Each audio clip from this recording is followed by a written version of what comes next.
بصوا يا باشمهندسين، ان شاء الله احنا هناخد المثال ده كمان. تمام. المثال ده مثال بسيط جدا، هو عبارة عن ايزو شكلين، الشكل واحد الشكل اتنين، الخط ده بتاع الجوه. في الشكل اتنين ده في نفس فكرة الأمثلة اللي هي بتاعت بيضاوي على مايل. تمام، يعني الجزء اللي فوق ده هو مش جزء حد، لا هو جزء جايب ايه كبيضاوي كده. فهنبدأ نرسمه بتبقى بتقسم كأشكال، الشكل رقم واحد الشكل رقم اتنين، ده بتاعت البعد دي فيها تسديد. نمسك الشكل رقم واحد نرسمه كده الأول مثلا يعني. الشكل رقم واحد أولكم مثلا هبدأ أرسمه من البوينت دي مثلا. تمام، وده خط التي بتاعي مثلا. الشكل رقم واحد دهوت طوله 50 زائد 20.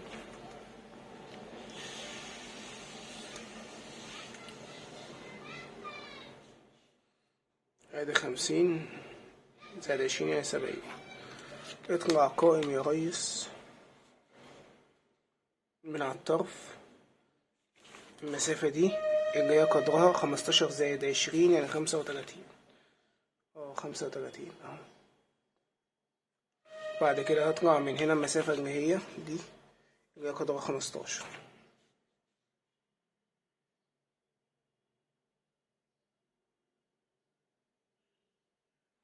ماشي. بعد كده خش المسافة دي اللي هي 20.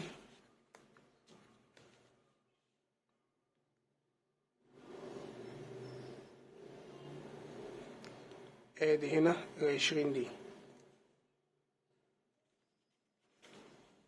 تمام. بعد كده هاجي من هنا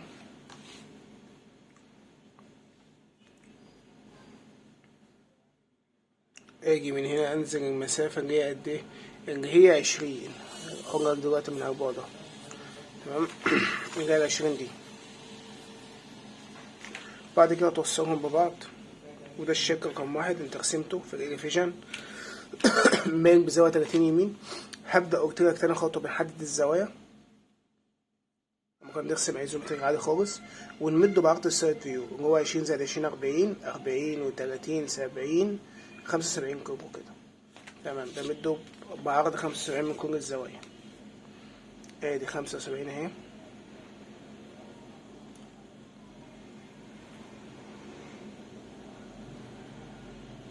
تمام، وادي 75 من هنا.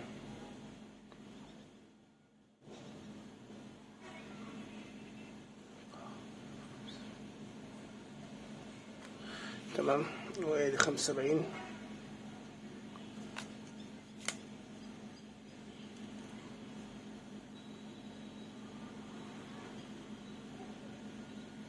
وادي 75 من هنا.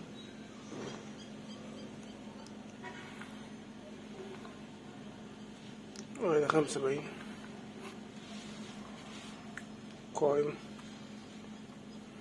قائم زاوية 30 يمين.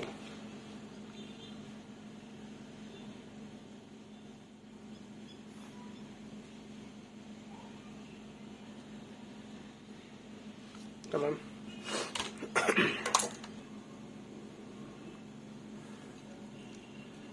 بعد كده لو جيت خدت بالك احنا خلصنا الشكل رقم واحد، نبدأ بقى نمسك الشكل رقم اتنين ده اللي هو ده كده. تمام، نبدأ نشوف هو هيترسم من على بعد قد ايه. لو خدت بالك هيلاقي نفسك كده دخلت 20 هنا، اسقط الشكل رقم اتنين ده هو جبت بدايته ونهايته من هنا، هتلاقي هو عبارة عن الشكل ده كده. طيب هو اترسم من اول فين؟ دخل 20 وبدأ يرسمه، ساب 20 من الجهة التانية لأن هو عرضه 35 في النص بالظبط. فده معناه ان الشكل رقم اتنين ده اهو هيعمل ايه؟ هتخش من هنا كده 20 وتبدأ تنفذه. اهو دخلت 20 واخدت علامة وبدأت انفذه. تمام. انفذه ازاي؟ والله هرسم الوجه بتاعه جوه هنا ده. تمام، الوجه جوه هنا ده هو جايب بعرض القاعدة عادي خالص لحد الآخر كده اهو، وطلع عادي قوي من الحتة ديت، وجي عادي خالص هنا لحد هنا كده، بس هو مش ورا، هو يخرج لحد هنا. بيقول لك بقى ان هو من هنا لحد هنا كان ده 20، هو من اول اهو لحد هنا 20. ومن فوق دي وانا طالع فوق 17 ونص. فانا هاجي من هنا كده اطلع 17.5. بعد كده جه قالك ايه، انت هتيجي 30 كده وبعد كده في 100. فانا هقوم جاي ال30 بتوعي ورا تاني اهو. وقال لي ان انت عندك ميل، بس الميل متوصل بخط لسه هنبنيه هنا. هو قال لك انا واقف هنا دلوقتي، هنزل تحت هنا تاني كده، انزل تاني اهو تمام. وبعد كده اطلع بره المسافه ده اهي يبقى 18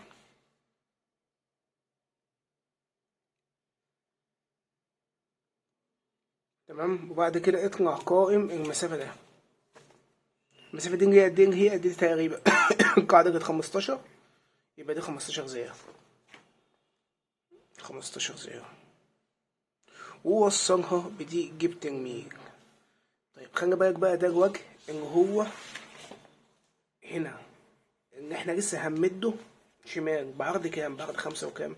35. فانا هاجي امسك كل الزوايا بتاعتي. ادي اول زاويه 35 اهي، 35 اهي.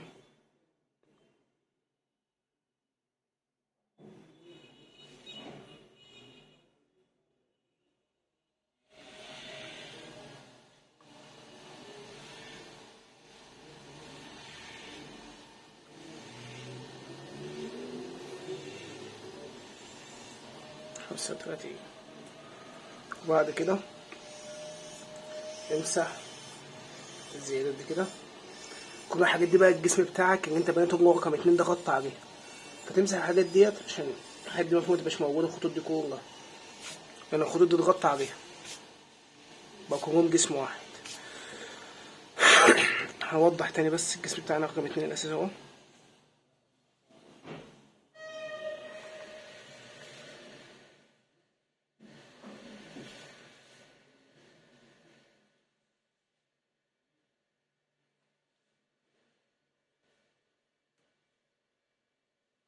طيب احنا كلنا ناقصنا ايه دلوقتي؟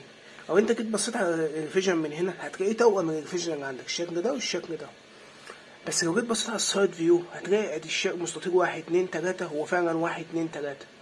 هتلاقي برضه المستطيل ده هو 1 2 واحد اهوت، واحد في الجهة التانية، واحد في الجهة التانية. طب ده اللي هو عبارة عن الخط الداش دهوت والحتة دي. طب تمام. اللي ناقص بقى ان بدل ما دي زاوية قايمة كده تيجي زي اسطوانة من هنا على مايل. فهنبدأ نعمل مستوى عمودي هنا ونرسم عليه جبس، وبعد كده ناخد اسقاطات نقط هنا ونوصل ونعمل كده الشكل ده محدب كده. ماشي.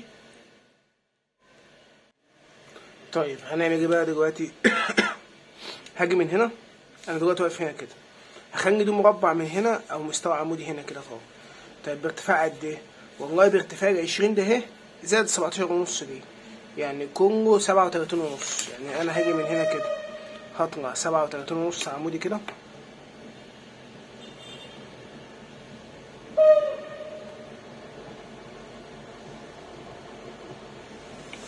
ومستوى الخط ده معوج، مكنتش عامله مظبوط انا الخط ده يا شباب، الخط ده مكانش مظبوط فاظبطه معلش.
طيب زي ما قلت لك هنعمل مستوى هنا طالع عمودي بارتفاع كام؟ 35 37.5. تمام، 37.5. نروح هنا كده عمود اهو 37.5، نفس الكلام من هنا 37.5. والمستوى ده اللي انا هبدأ ارسم عليه الجبس بتاعي. الجبس بتاعي عندك ايه؟ هتيجي من السنتر من هنا، من النص من هنا، دي كلها كام بالظبط؟ 35 يعني نص اهو، 17.5 هنا كده تمام. وهنزل منها لتحت 17.5.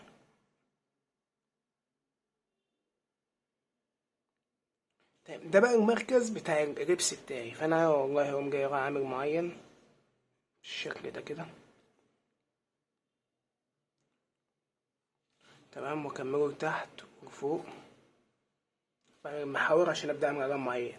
الريبس بتاعي كام؟ 17.5، فانا هفتح كام؟ 17.5 عشان اعمل معين.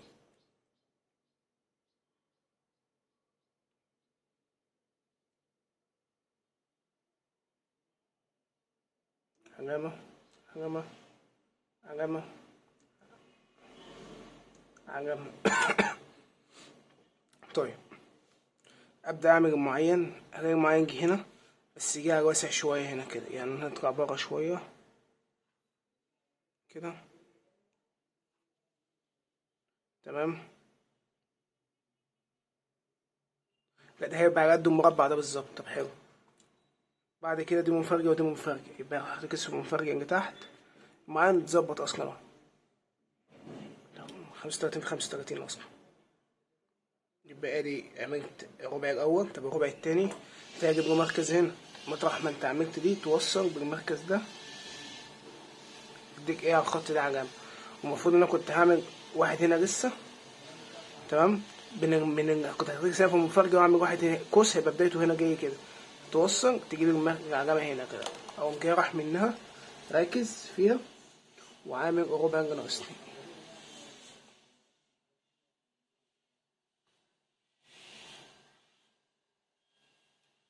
كده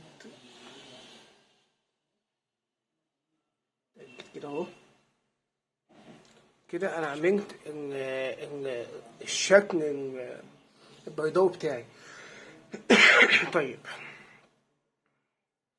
انا دلوقتي عايز اجيب نقاط اهو عشان ابدا اعمل بيضاوي زيه. هتعمل ايه؟ انا دلوقتي خلصت البيضاوي بتاعي وظبطت نيتي، ابدا واحده واحده بقى عشان ايه؟ انقل نقاط على الميل ده عشان اقدر احدد الاسطوانه بتاعتي. اول حاجه هاجي من بدايته من هنا كده تمام. لو انت خدت بالك هو نزل عمودي وماشيه مع الميل بتاعي على السطح المايل كده. لو انا جيت بزاويه 30 من هنا كده، خدت خط هنا كده بالمنظر ده كده، قطع الميل بتاعك في نقطه. عارف هي دي بدايه البيضاوي بتاعك، الاسطوانه نص الاسطوانه بتاعك هتمشي كده. هكرر نفس الموضوع ده، هاخد نقاط زي ما عملت في كل مره. باخد نقطه هنا مثلا، وباخد مثلا نقطه تانية هنا كده مثلا او واحد، ونقطه هنا كمان، ونقطه هنا كمان. طيب هعمل ايه؟ والله كل اللي انا هعمله هنزل قائم اهو، همشي مع المين ورا اهو، نفس المين موازي المين ده كده تمام، واروح بزاوية 30 كده منها، قطعت في نقطة، يبقى دي تاني نقطة تتوصل كده. نعمل جنبها كده حمرا دي بالمرة، انزل قائم مشي مع المين اللي فوق اهو تمام، بزاوية 30 كده.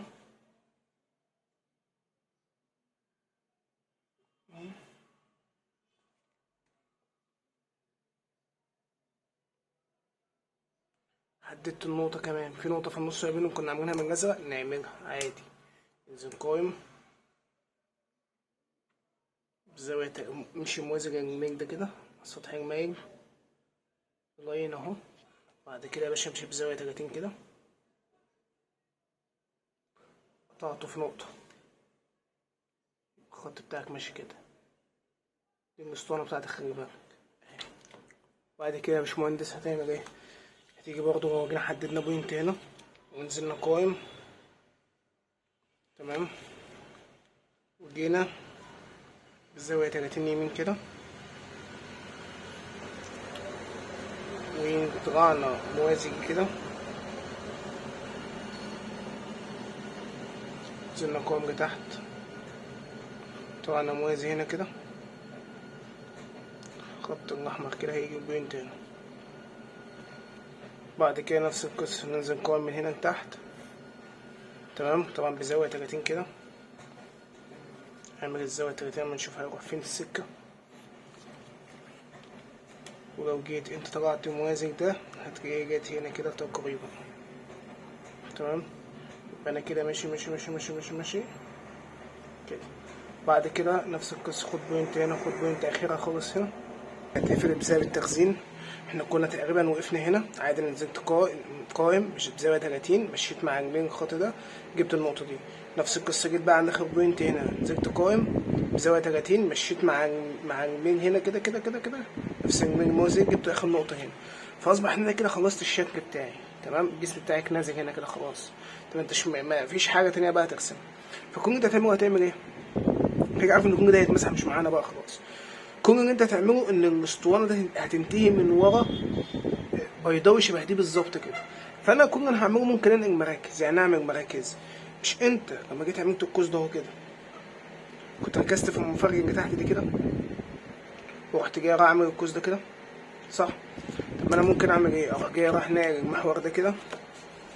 هي البتاعه دي كلها كانت عرضها كام يا شباب؟ كان عرضها فين جوه؟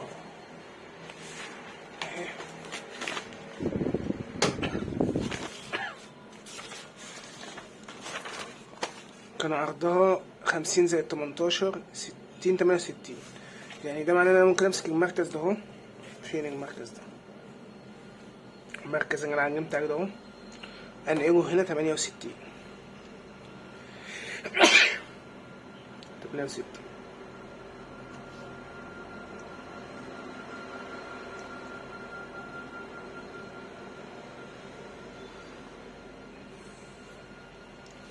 تمام، واروح جاي من قلب المركز ده واخد نفس البعد ده كده. تمام، انا عارف ان نهايته عندي لو جيت مدته هتلاقيها جت هنا كده بالظبط تقريبا يعني. اوبا، نهاية البيضاء لما تيجي تمد هيجي هنا كده، هنا كده. فانا المفروض اكون جاي راكز هنا وعامل فتحة كده. طيب هي اخرها فين؟ اخرها لو انت خدت بالك، لو جيت نقلت دي كده بزاوية 30 كده هيبقى اخرها هنا كده. يعني انا لما اختكست عملتها من اول نوع لحد هنا نقلت بس النقطة دي كده. طب بعد كده ناقصني الكيرف ده اللي هو جبته من المركز اللي هنا ده. نقوم نمسك المركز ده اهو ونقلبه بزاوية 30 بطول كام؟ 68 برضه. ادي 50 نقوله هنا كده، هيجي هنا كده. المفروض ان انا بقى اروح جاي اعمل ايه؟ اخد البعد ده احطه هنا، او ممكن تظبطه انت بدماغك بقى كده. فن بقى، خليك فنان. خده كده لفه. تمام، المفروض بقى ان انت اخر حته مع الكيرف اللي انت عملته ده اهو توصلوا الاتنين سكه واحده مع بعض كده. تمام. طيب انا دلوقتي وضعي ايه؟ وضعك دلوقتي انك انت المفروض هتمسح كل الكلام ده. الزاويه دي خلاص بالسلامه ما عادش معاك، دي خلاص ما بقتش معاك، دي خلاص ما بقتش معاك، الميج ده خلاص ما بقاش معاك، الاسطوانه بقت صراحه ايه. نوضح تاني الدنيا.